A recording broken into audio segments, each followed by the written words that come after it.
Slauf, Russ, Baum, I'm Milano. Thank you very much. We'll see you in 42 years.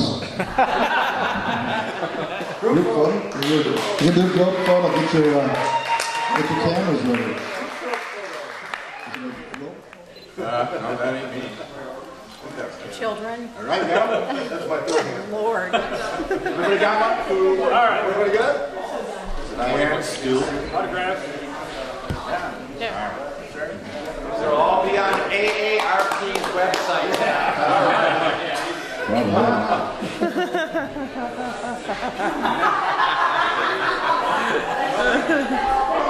I was 8 years old when Grope was at their peak, and you know, people have their idols, you know, their comic book heroes or people on TV, and these guys were my idols back in the day. So this was like almost like mythological for me. I mean, to see these guys. If you could make action figures and you could have like a Dean Milano and a Pat Cannon and a Bob Baum and a Ken and a Russ Ward, you know, I mean, I would have had these action figures, you know, and played with them. They would have been my superheroes, you know. Can I get your name and the name of the band? Dean Milano, and this is Grope. Not the Grope, not Grope's. What instrument do you play? I play bass, guitar, or sing. And when was the band formed? I think it was the spring of 1967, actually. And it broke up in fall of 1969. We were just a bunch of high school kids, and like everybody else at the time, you know, we wanted to be rock and roll stars, like our idols. And we'd play the Glen Ellyn Youth Center and make $80 a night, $75 a night. My name's Russ Ward. I played the drums in Grope in high school. They asked me to join, and I had played with Bob in a band before Grope. We called it the Chosen Few. I'm Ken Slauf, and I'm a drummer and a guitar player and a harmonica player, and I was the drummer before Russ joined the band. When I left to do something else, he came in, and but we were all friends from high school, and Dean, the bass player, I knew from grade school, and certainly this is one of the more formative musical experiences of my early years. I'm just going to need your name and the instrument that you play. Guitar. Okay. And now you joined in the group. How I got in it? Yeah, how did you get Don't, I don't remember. I think Ken got me in the group, actually. Didn't you, Ken? Yeah. Through Ken. We were a close-knit group. We didn't have any problems, personality problems at all, really. We all got along really great. We played from the time we were freshmen. Our parents had to drive us to the gigs. You know, the band was our whole social life. It was everything. We played through high school, and then people went off to college and sort of died. But all these guys kept playing music all through the years, and we all kept in touch. I stopped playing music completely. Most of us are still playing on our own professional basis all the time. Now Pat, the lead singer, hasn't really sung in over 40 years. He went away from music, so he hasn't been singing. So for him, this was all new again, you know. The rest of us, we do play quite a bit. Pat hasn't, so he was like, oh my gosh, can I do this again after 40 years, you know? My ex-wife was responsible for this all coming together. We were divorced, 35 years ago, something like that. Anyway, we sort of got in touch on Facebook, and her 40th reunion was coming up, and she said, gee, why don't you guys reform and play at our 40th reunion?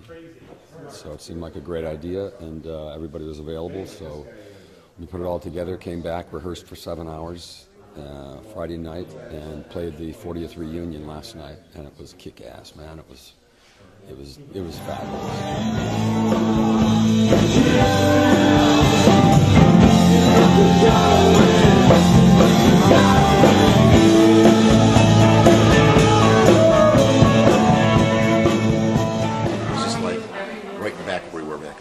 It all came right back to us, and everything just fell right in place like it always had been. And the groove was right there immediately with the whole band, and it sounded better than we ever thought it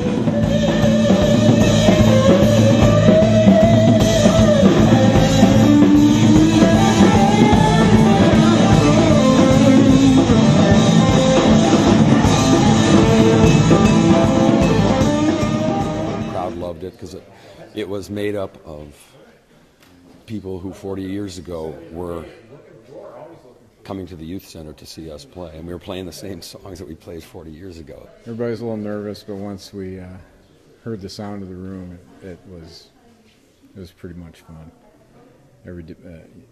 Pat did great, you know, he sounded great. Everybody sounded good. A lot of energy, although we're running out of it, you know. You can never run out of energy. Oh yeah, you can.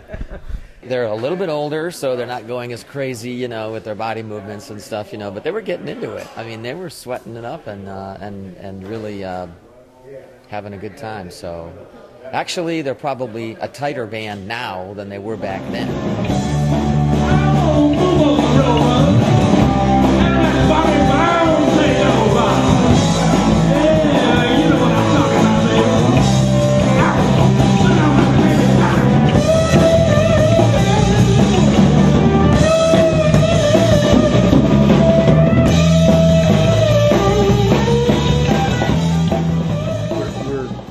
Better musicians now.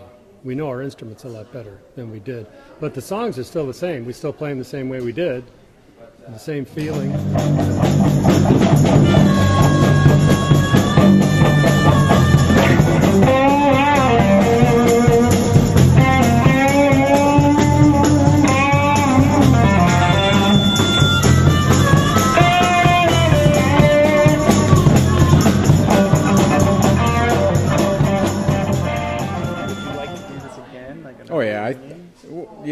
I think I wouldn't mind doing it every year or so. It's tough because everybody's scattered around. Yeah, I think we ought to. The problem is two of the guys live far away. Pat, you know, is from L.A., and Bob, the guitar player, lives in South Dakota. And so it's not easy to do this, but I'm sure we'll do it again. I'm sorry we took as long as we did. Any chance you guys are going to go on tour?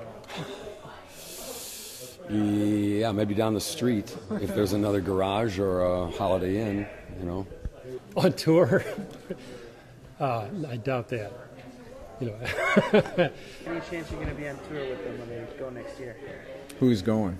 I don't know. I'm trying to get this going now. No, I have a job. Damn it. We're going on tour now. Hey, yeah. Are you going on tour too, Ken? He doesn't know about it either. Any chance you guys are going to go on the road soon? No, we couldn't do that. There's nowhere to go on the road. Yeah, there's no gigs out there. You know, a band like this, say 30 years ago, probably could have been working pretty regularly because it's a really good band. You know, but today, people aren't really interested anymore in stuff like this, so there'd be nowhere to work. Oh, there aren't a lot of Rolling Stone cover bands out there. But we don't want to be a Rolling Stone cover band. That's the thing. You know. I would kill to see them on tour. It would be awesome. I mean, all this music and the people who originated it and played it, it's all passing on, you know, and there's not going to be, it's like the blues guys from the 50s, you know, who all started dying, you know, and the jazz vocalists from the 40s, you know. Someone has to carry that on, and it would be cool if kids were to see them, and that spark would ignite in them. Not necessarily to play this music over again, but to kind of carry on the same spirit of this type of music, you know, because we're getting so digital and so mechanized in some of the music, you know, that I just fear that we might lose some of that tradition. Yeah. All right. Well, thanks. Thank you. More cowbell. More cowbell. Okay. Was it as fun as when you guys were younger, or was it funner because you It guys was, were... well, actually, in some ways, it was more fun. Getting back together again with all these guys, because we all love each other. Love these guys, fabulous musicians. I'm honored to be playing with them. I'm honored to have them as my friends. This has been terrific to be able to get together with these guys after 40 years and do this again. They're just wonderful people, and I just really feel blessed that we can still kind of kick it out from then and now and then. Any last words for anyone out there that's going to see this? I don't know who's going to see Friends, it. Hi, guys. Good enough. That's all I got. Thank you. Thanks. Rockstar for 2 nights. Now, back to work. So. The songs don't get old. We do, but the songs don't, so as long as we can keep playing them, we will.